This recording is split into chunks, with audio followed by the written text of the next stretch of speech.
My name is Wayne Griffith, and I am a stage 4 advanced metastatic melanoma survivor.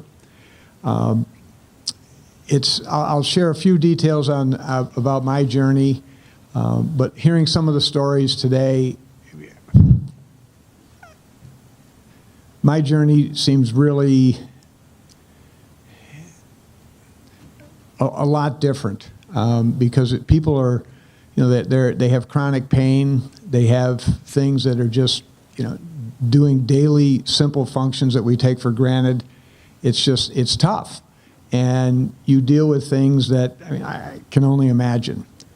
So I really appreciate everyone sharing their stories because, life is, I've learned that it's very fragile and we take it for granted, but we really shouldn't. And as I mentioned, I'm a melanoma survivor, and I've been very blessed to have a terrific outcome.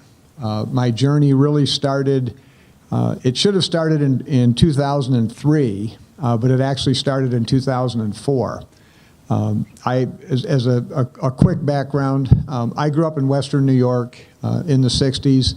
Like every kid, ran around without a shirt on. I didn't use baby oil, but that wonderful thing, copper tone suntan lotion. That you'd go out and you'd put that on, and well, you're good.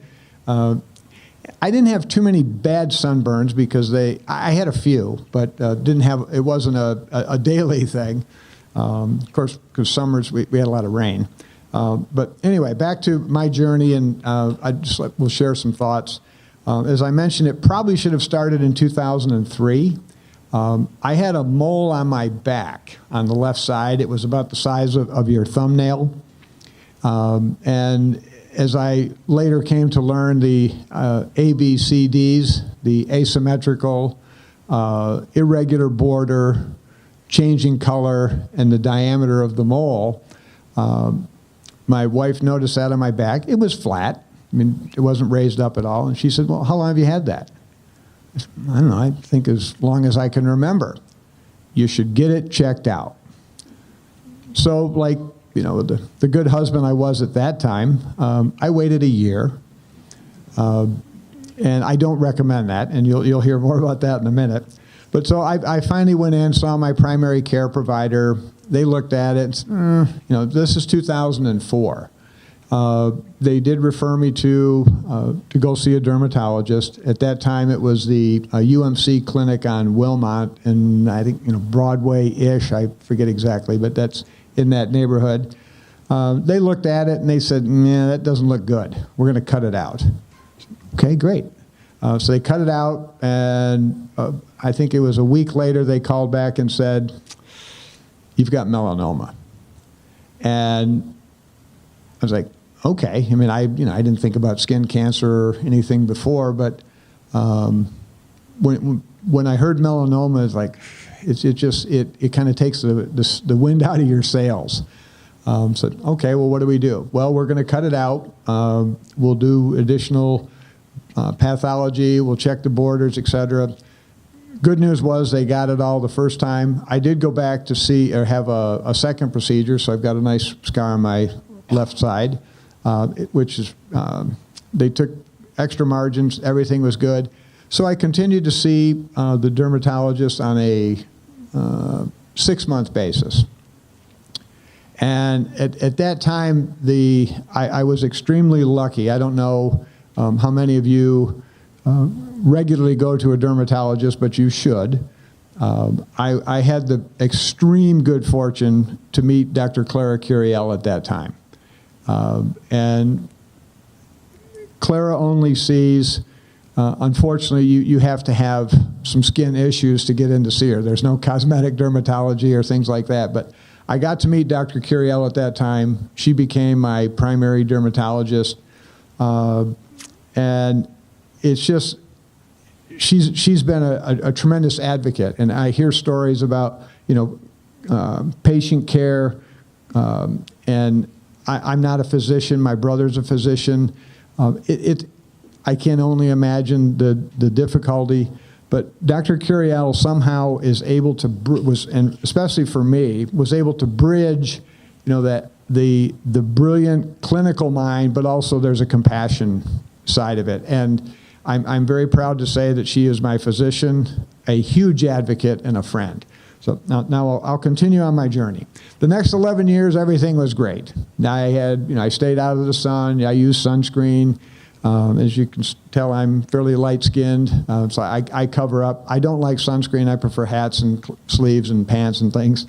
But I had regular checkups, and I was on vacation. And again, my wife said to me, I was shaving, and she said, "How long have you had that lump on your neck?"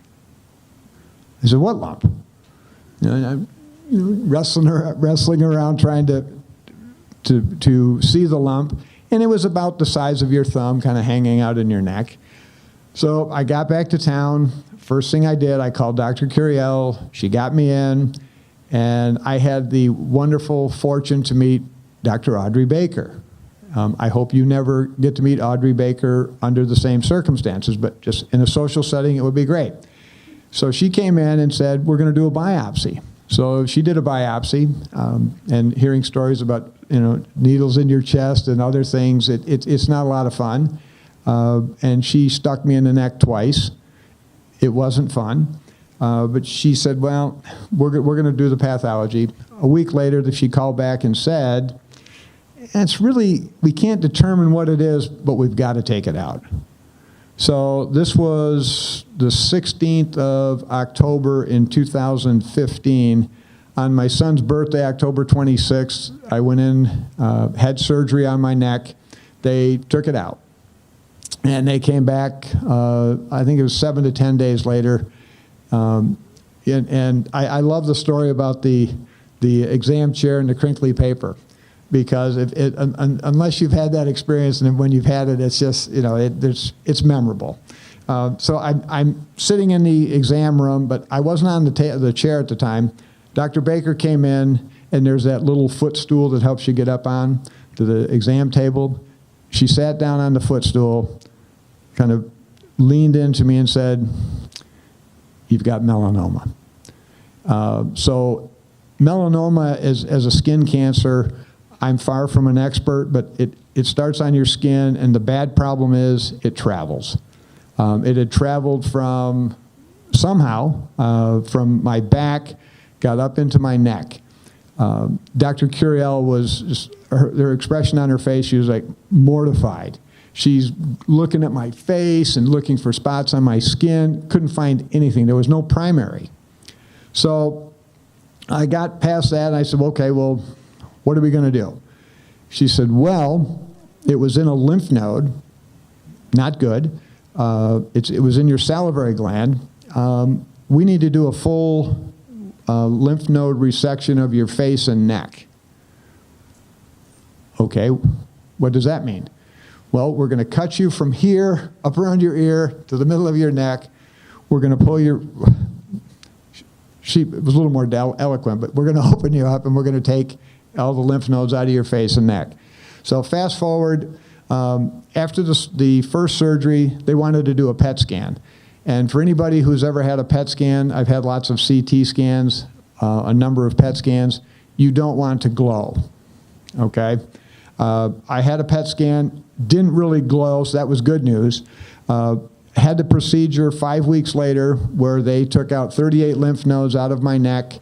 And after the procedure, she mentioned that she couldn't avoid it, she nicked a nerve in my face. Wasn't a big deal. I mean, I have no issues with it. So great, everything was fine. So at that point, I talked with Dr. Curiel, and I started, I think the term is right, adjuvant care. At that point, it meant to me it was immunotherapy. Not chemotherapy, but very specifically targeted immunotherapy. And at the time here at UMC, they didn't have an oncology or a melanoma oncologist. So through Dr. Curiel's connections, and this goes back to advocacy and care, she got me in on a 4-day notice with a hematologist, a melanoma oncologist at Reagan Medical Center in UCLA. She said, can you get there by Friday? I can get there by Friday. So he explained everything to me and kind of what the immunotherapy treatment might look like. And he said, well, you know, it'd be great if you were just a little bit sicker because we could get you into a clinical trial. So I wasn't sick enough to do a clinical trial. So, okay, well, what are my options? Well, you can go back and you can try, at the time it was Yervoy, and I practiced all day, ipilimumab. I practiced saying that so I could try to get that out. And my wife's a pharmacist, by the way, so she's been doing her coaching. So I started ipilimumab. My first treatment was February 11th, 2016. And I did treatment for, and I'll cut some of this out because I know I'm separating you from the end of the event here, or coming up. But Dr. Curiel, again, goes back to the care and compassion. I'm up in the infusion room, you know, don't know what to expect, and she brought up 4 chocolate-covered strawberries for me when I'm in the infusion chair. And I don't know if anybody, you know, how many of you have ever sat in an infusion chair and seeing patients getting infusion or chemotherapy treatments. You see people not on their best days. It's a tough place to be, and it's extremely humbling. So, long story short on that is I did 11 treatments of the ipilimumab or Yervoy. Continued to have scans on a quarterly basis. First couple were good. Everything was great. July scans of 2017. Well, we see this little tiny spot down there between your adrenal gland and your kidney. So all this is left side. It's like, well, what do we do? Well, we'll watch it. It's really small. So I had another scan in January of 2018. 6 months later, I went in. My oncologist showed me the report, and he said, well, it's about the size of, you've got a tumor about the size of a Tic Tac between your kidney and your adrenal gland. Okay, what do we do? We're taking it out. It's like, okay, that's great, let's get after it. So they took that out. I stopped the treatment for the ipilimumab, and at that point, I had graduated, because it had moved a couple times, I was now a stage 4 patient. That's good news, because I was now eligible to take AZBio, because through all of this was going on in the background were clinical trials, and I know James Allison won the Nobel Peace Prize for Medicine somewhere around that time for work with immunotherapy. And as it turned out, the physician I saw at Reagan Medical Center went to medical school with James Allison, so that was kind of a neat thing. But anyway, I switched to taking AZBio, and my oncologist said, have you ever thought about participating in a clinical trial? And I said, yeah, I'd be very interested in doing it. And it was a clinical trial to make a melanoma vaccine specific to my tumor cells. So every patient, and I don't understand any of the chemistry or anything behind it, but I thought I was very interested in doing it, and I thought all of the people that had volunteered to do clinical trials that helped develop the immunotherapy and all the other people with different illnesses and things, the people that do the clinical trial work or volunteer for that, and the physicians, it's a wonderful opportunity to try and give back, and part of it, I'll be candid, I was selfish. I wanted a melanoma vaccine. I wanted something that said, damn it, you're not going to have melanoma again. So that was I had surgery on February 22nd of 2018, switched over to AZBio, and at the surgery, I don't know, I was alert enough going into the operating room. They're small. I could not believe how many people were in there. They had 3 or 4 people from the clinical trial. You had the nurses and Dr. Baker and all the other people in there. And they just said, I was like, okay, they're going to take the tumor, which is the size of a Tic Tac, and they're going to remove that, and then they're going to take those cells and they're going to make a vaccine for me. So I started on Opdivo once a month for 12 months. At month 6, the vaccine came back, and I received 12 injections over the next 8 months of the melanoma vaccine from my tumor. And I have been cancer-free since February 22nd of 2018. I continue to go to regular dermatology visits. I've had 9 Mohs procedures. I don't know if you know what Mohs procedures are, where they cut. I'm an annuity for the dermatology folks. But that's to take off basal cell carcinoma. So I consider that, it's skin cancer. But I continue to be very vigilant with dermatology visits, and I know Dr. Curiel is a passionate advocate for skin cancer prevention, and it's something that, especially young people, I see people at baseball games or just walking around, and the abuse that their skin takes. Your skin is your largest organ. It's exposed. It's no joke. I mean, the good news on melanoma is I'll say it's highly treatable if you catch it early. And surgery is a wonderful, it gets rid of it. But if you prevent the bad burns and things ahead of time, it just makes a lot more sense. You don't want to hear some old codger say, put a hat on, put your sunscreen on, wear a shirt, but it does make a difference. And in my family, what I didn't start the story out with, in 1984, I had a cousin who died of cancer. She loved the sun, and it turned out the final diagnosis was melanoma, of which they didn't know much about, how to treat it, using interferon to treat it. Yeah, you might as well use a Ouija board and, I don't know. But it's just melanoma and skin cancer prevention is a big deal. It's easy to do. Limit your sun exposure. It's what you do in the ordinary moments of life and in your day. Just cover up, because I've had a very successful journey. Last year I had the good fortune and misfortune to be introduced to a very young man battling melanoma, and he died at the age of 26. It got into his bones, got in his nerves, went to his brain, and it's bad. The outcome can be bad, but it can also be very good. I'm here 22 plus years of treatment and vigilance. So wear your sunscreen. I had something clever to say. There's 2 things, 2 stories. So I'll say this to men, but it will also apply to women. If your spouse or significant other or someone looks and says, what's that spot on your skin? Don't wait a year. Go get it checked out, because be very vigilant and forceful. Be an advocate for yourself. I've been blessed to have Dr. Curiel in my life and as an advocate. And her whole team, the residents, I've gotten to know her whole team. They're terrific people.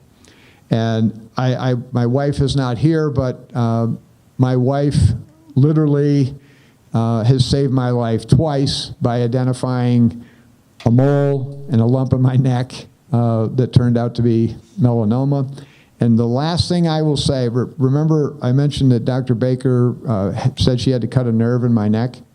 So an additional benefit in my story for me was I had an abscessed tooth on the left side of my mouth, lower left side, for 6 months, and it didn't hurt at all.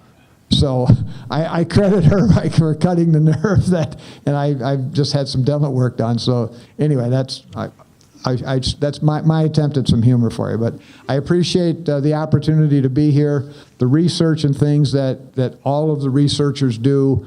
It's amazing. I don't understand the chemistry, but continue your work and things that other speakers have said. The patient care, and I mean, there's so much that goes into what you do, but it really does make a difference.